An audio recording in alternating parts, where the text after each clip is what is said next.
Alright, this video is about bonking people on the head as an evangelical technique. Not literally, but figuratively. It's part of a bigger series of videos on evangelization, on proselytizing, on things not to do, on strategies and things. But this video in particular is paired with another video called The Law of Gradualism. The Law of Gradualism is more or less the norm of evangelization. This isn't. This is about when somebody needs a kick in the pants or a bonk on the head as part of a way to evangelize. You will almost surely want to hit more people in the head than you should be hitting in the head. There's a lot of reasons to hit people in the head that aren't about love. And there's a lot of ways that we think we're being loving, but it's really our ego and other things confusing us about what to do. I would say the first thing to do is think about your own life when maybe somebody helped you, and was it really help when they kind of helped you through a intervention type of way. There's kind of three moments in my life when this happened that I think were done really well. The bad moments, I can think of some, but they were just so meaningless because they were just so stupid and they really did not help me and were just stupid. So don't even want to talk about the bad ones. But of the good ones, there was one in college when a guy and a girl thought I was kind of on the wrong track and really didn't understand something about religion. And they just came and talked to me, and they didn't even tell me what I didn't understand. They said, "Man, we think you're off on something here." And I went and talked to a monk, and he helped, and he clarified what was going on. But that was like kind of like a moment where they took me aside and were troubled. They didn't plan on doing it. It wasn't premeditated. It wasn't something that they were going to like ambush me. It was like I had been talking and saying some stuff, and they pulled me aside and said, "Hey, something's off. This isn't right." And it was very humble. They were very humble people, and it was like powerful. They're very sweet people, and I'm very thankful for that. Another time, I went out with a priest. He was just taking me out. We were going to have dinner. He asked me how I was doing. I'm sure that was part of the point of the dinner, was just to hear how I was doing. And for the most part, I was pretty fired up and doing good. And then I told him about something happened in my life that was sinful, but I wasn't too worried about it. And he also, non-premeditated, was just like, "Oh, you should worry about that." And I felt like he kicked the chair out from underneath me. I was kind of all there like, "Yeah, things are going great, blah, blah, blah, blah, and here's what's going on," and then blah, blah, blah. And he's like, "Oh, that's kind of a big deal." And it was like his gentle way of shocking me, of kicking the chair out from underneath me, helped me a lot. It started me tackling things I hadn't tackled, and was also a very loving, in my mind, bonk on the head. Like he just came straight at an issue, unflinchingly, very politely, part of a greater ministry to me, and friendship to me. But it was just very direct, not premeditated, not any anger or annoyance in him. It wasn't like I was, driving him up the wall and he's finally giving me my bonk on the head. It was just something that happened in the context of a dinner once. It was out in Washington, D.C., and it was great. And the last bonk on the head that I can think of that was pretty positive was I went to confession one time with a priest I'd never met before, never met again. And something about the confession bothered the priest. He was Vietnamese. And I walk out of the confession, had a good, got forgiven. And he ran out of the confession. Not really ran, that's a little bit more dramatic than it was, but he hurried out of the confession, stopped me, and he asked me one more question, and I answered it. And he kind of said, "Well, you probably shouldn't do that. That's kind of a big deal." And I was like, "Oh." And I could tell also, that he just did it because he needed to do it, and it wasn't a big deal to him. It was something that kind of bothered him. It wasn't any ego in it. He just, I had said something that he didn't feel like he'd addressed right, and he came out and had a 10-second conversation with me, and it was important, and it was what I consider a bonk on the head moment, So in all three of those things, I think that all three of those were great corrections I think they have some attributes that they hold in common.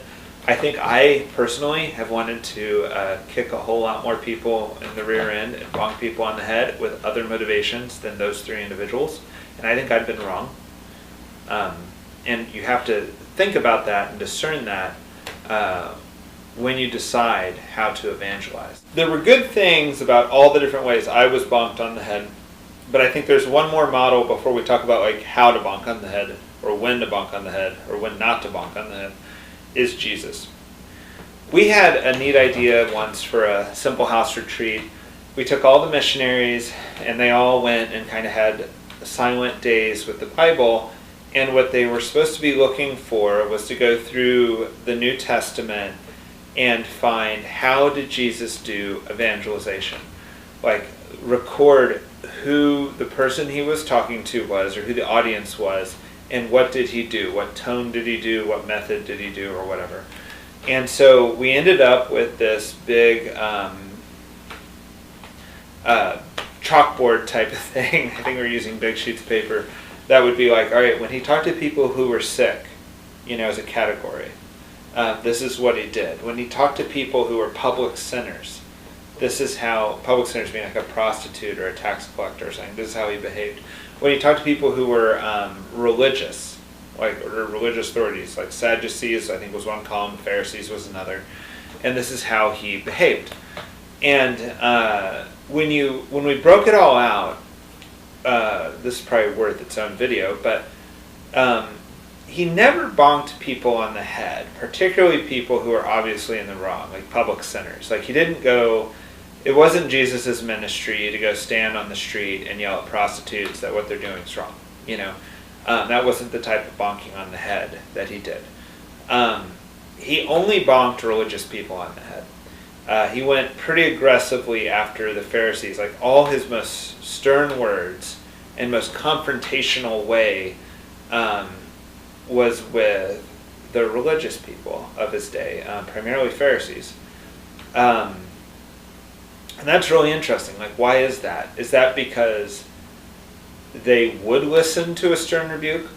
Is that because they were the most hard-headed of all the people he was talking to and they needed it given to them in more stern words to get through?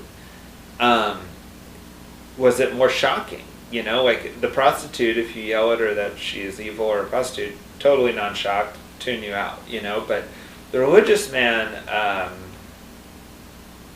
not that way, thinks of himself as a pretty good guy or a pretty good girl, and is kind of shocked by this bonk, so I want to throw that out there too, to go into now, like what makes a good bonk. I think it has to be in general loving. It needs to be motivated by that love. It needs to be motivated in a way that you're freeing someone, that you're giving someone good news, even though it's kind of abrupt and it may mean they have to change something in their life. But it's in the end good news. You're not bringing them the bad news of chastity, your list of don'ts. Don't. You're bringing them something that eventually is for the good, to make their life better. It needs to be actionable advice. I meet people who want to give other people corrections, which bonking on the head is kind of like giving corrections. These are more like big corrections as opposed to itty-bitty corrections. Somebody's so frustrated with somebody else that person is a problem. That is that's doing the work of the devil. You can't just call somebody a problem, and if you're giving corrections that are all kind of like you're just dysfunctional, if you're like, and if you list a whole bunch of things they're doing wrong, in conclusion you're just dysfunctional. Not a loving correction, not a successful bonk on the head.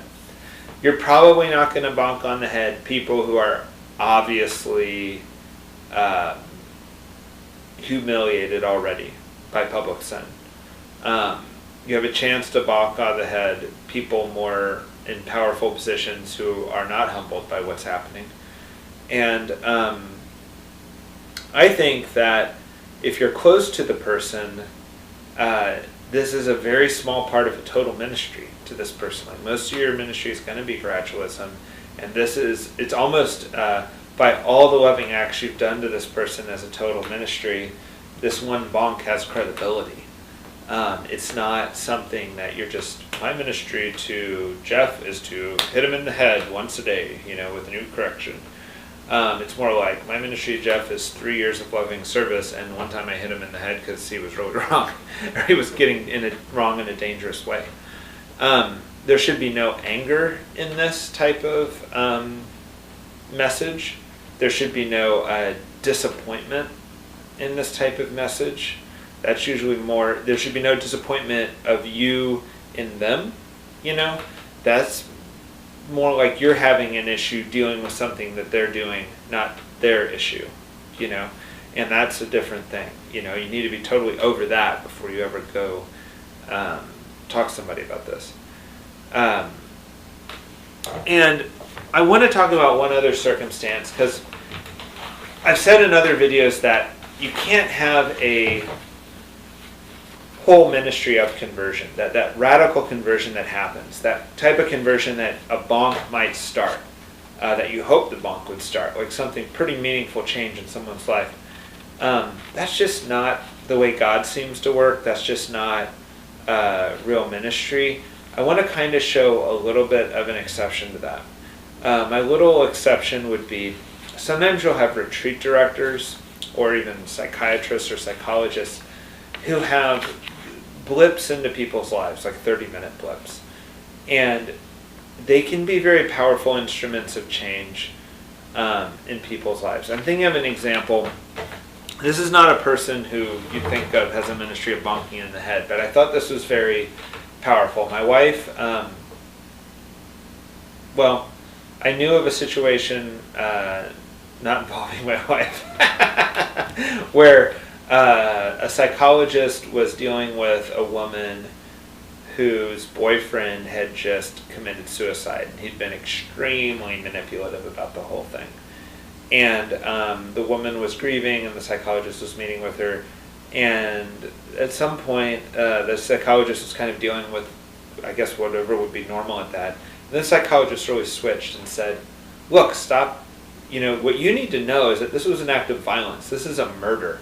This is something that could have as easily have killed you. This suicide is a very violent act. It's not something to feel bad for this person for. It's a very dangerous thing.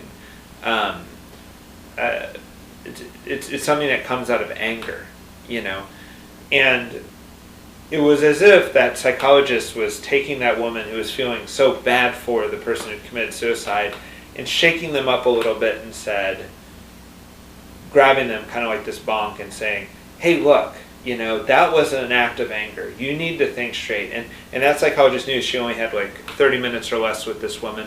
She had to get her message across, and she had to make it really clear, and she had to try to get this person on a new trajectory of thinking,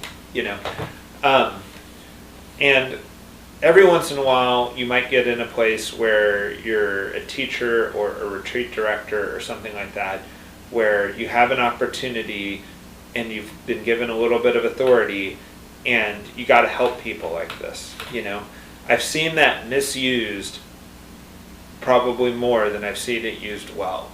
But just think about that you might get in a point where you got 30 minutes, make it count. You've got 30 minutes, a little bit of authority, you need to make it count. But remember, it should be loving, it should be freeing, it should be good news, you should have no disappointment. It shouldn't be something that's burning you up inside. There should be no anger in this type of bonker correction. And it needs to be something that they can hear, and it needs to be actionable advice. It needs to not be just something vague like, you have a problem. It needs to be, you have a problem, you need to do this, or this is the problem. So that's my take on bonking on the head. I don't think it's a big part of normal ministry or normal evangelization. I think it's something that you're only going to be able to do if you pray up and get in the right spiritual place, and then you'll be ready when the opportunity happens. And remember, Jesus only bonks the religious right wing on the head. So probably everyone who's watching this video is religious enough that Jesus might bonk us on the head.